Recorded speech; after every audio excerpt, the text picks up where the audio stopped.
Kumusta mga brad? Dito nga po sa Pilipinas, isa sa pinaka-pinipili or pinaka-ginagamit ng mga tao na motorsiklo, walang iba automatic. Lalong-lalo na nga po pagdating sa mga syudad na lugar, especially dito sa Metro Manila. At kapag sinabi nga po nating automatic, isa nga po sa mga pinakamabentang motor or pinakamabentang scooter, Honda Click at Honda Beat na yan. Simula nga po dati mapahanggang ngayon, yan talaga ang choice ng mga tao. Pero doon nga po sa mga taong may tagilid na budget, pinipili na lang nila yung ibang brand, Chinese brand.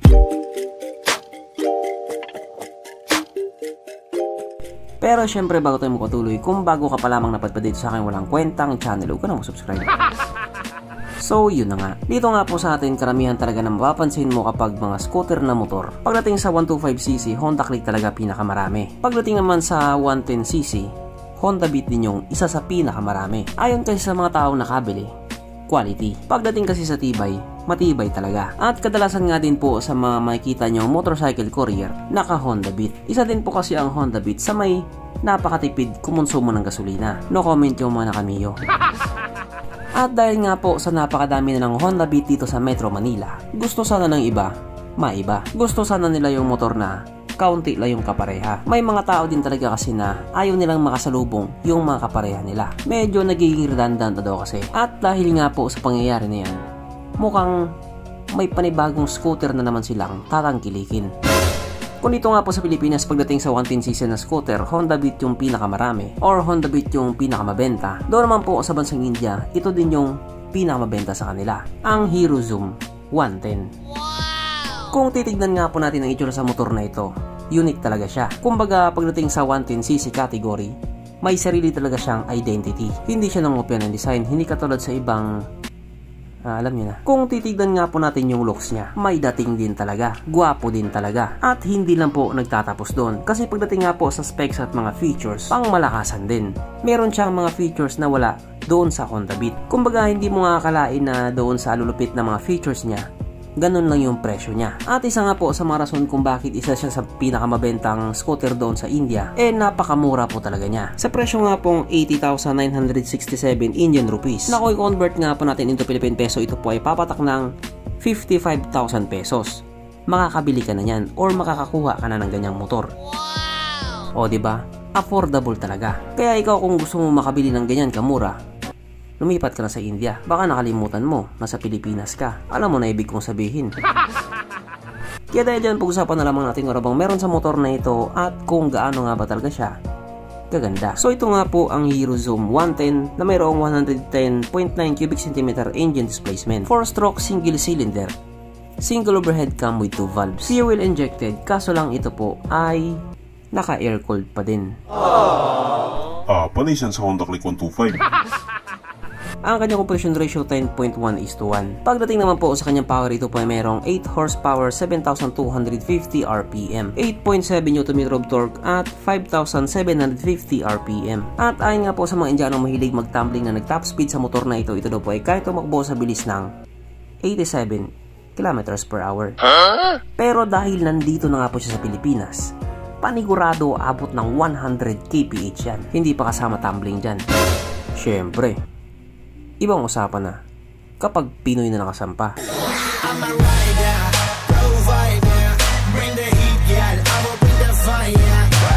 Ang kanyang tangke ay kaya magkarga ng 5.2 liters fuel tank capacity na kumukonsumo naman na po ng 53 km/liter. So base nga po sa kanyang fuel consumption, matipid din talaga siya. No comment ulit yung mga nakamiyo.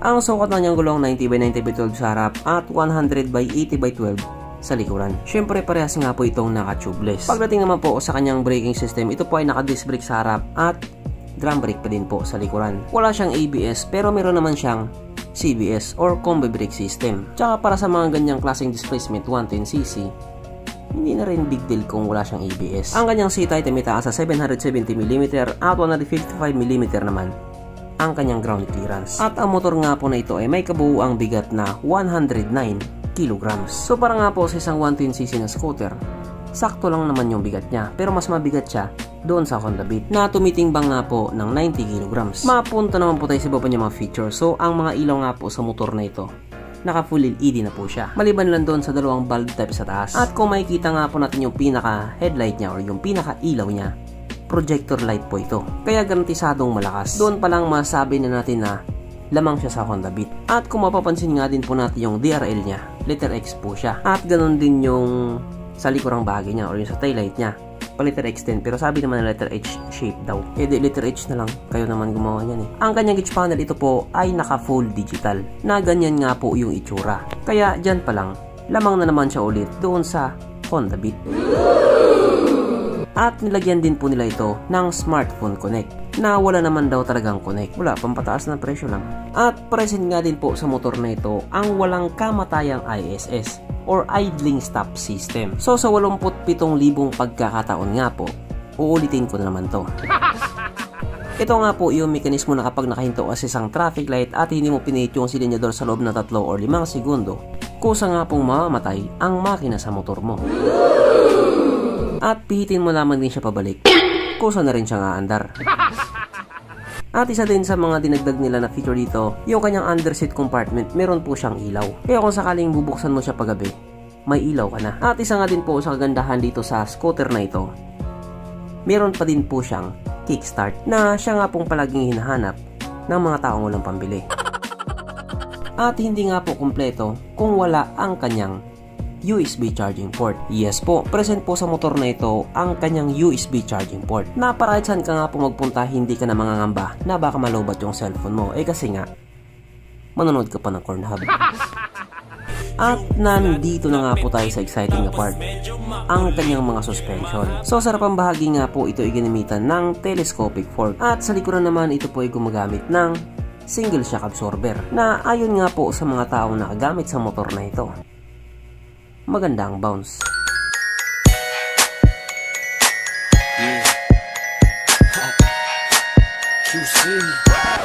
At dahil alam kong bitin ka pa, meron pang isa.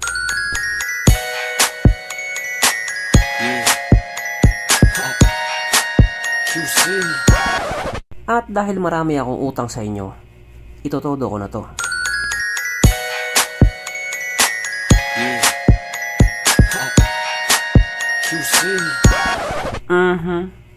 Ewan ko na lang kung malungkot ka pa. At dahil wala nga po nalungkot, alamin na po natin kung present nga ba sa motor na ito yung 3 pinaka-importanting features. So, una na nga po dito ang kanyang lagayan ng istalyon, at kitang-kita naman mga brad, hindi lang isa, kundi 2. Meron siyang ganon. Meron siyang lagayan ng istalyon. Pangalawa, meron din po siyang sabitan ng pulutan. At oras na nga po para sa ating Red Horse check, ang pinaka-importanting feature sa isang motor. At ayon nga po sa aking masusing pag-aanalisa, ang motor na ito ay kayang magkarga ng 2 kahong Red Horse.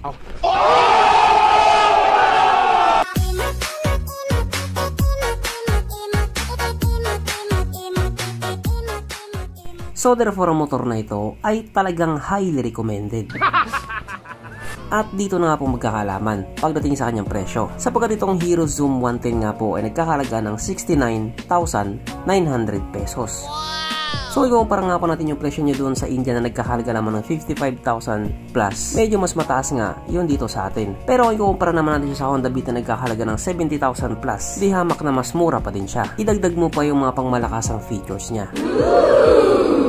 At para naman doon sa mga magtatanong kung matibay ba ang brand na ito, yes po, gawang India, kaya matibay din talaga, quality din talaga. Ayaw mong maniwala? Sige, papaliparan ka nila ng Bramos.